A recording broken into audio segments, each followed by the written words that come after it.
Նշանակում է անխուսափելի պատերազմ, անխուսափելի։ Ընդ որում ընտրություններից շատ չանցած։ Մաքսիմալ աշնան է։ Սա Նիկոլ Փաշինյանն է։ Նույն Փաշինյանը, ում ժողովրդի մեծ մասը 2018 թվականի դեկտեմբերի 9-ի ընտրություններում իշխանափոխության խոստումների ֆոնին նորից ձայն տվեց, բայց աղետը երկար սպասեցնել չտվեց։ Համեմատենք բառերը եւ իրականությունը, խոսքերը եւ գործողությունները եւ անուղելի հետևանքները։ Մեծ խոստումներ եղան, բայց 2020 թվականին տեղի ունեցավ աղետալի 44-օրյա պատերազմը, որի հետևանքով մենք կորցրեցինք հազարավոր կյանքեր եւ մոտավորապես 7800 քառակուսի կիլոմետր տարածք։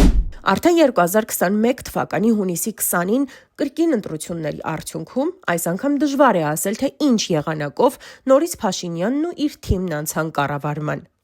Ինչ էին խոստանում այդ ընթացքում։ Շուշիի եւ Հադրութի դեօկուպացիա, Արցախի հայերի իրավունքների ապահովմամբ հակամարտության կարգավորում։ Բայց հետո ինչ եղավ։ Երևի կհիշեք, պատերազմական գործողություններն ու թշնամու առաջխաղացումը շարունակվեց Սյունիքի, Վայոց ձորի, Գեղարքունիքի մարզերում։ Տեղի ունեցավ Ջերմուկի հրետակոծությունը։ Այս անգամ Հայաստանի ինքնիշխան տարածքի նկատմամբ Ադրբեջանի զինված ուժերի կողմից սկսվեց լայնածավալ ագրեսիա, որի հետևանքով կրկին զոհեր ու վիրավորներ ունեցանք։ Շուշիի եւ Հադրութի դեօկուպացիայի փոխարեն ամբողջական Արցախի հանձնում։ 5 տարի առաջ Քարոզ Արշավին ասում էր ապագա կա ապագա, եւ այդ ապագայում խոստանում էր հետ բերել գերիներին։ Այո, այդ տղաները Բաքվի բանտերում նրանք պայքարում են Հայաստանի անկախության համար, Հայաստանի ինքնիշխանության համար, եւ այո, նրանք մեզ կներեն մի ամիս, 2 ամիս ավել գերության մեջ մնալու համար,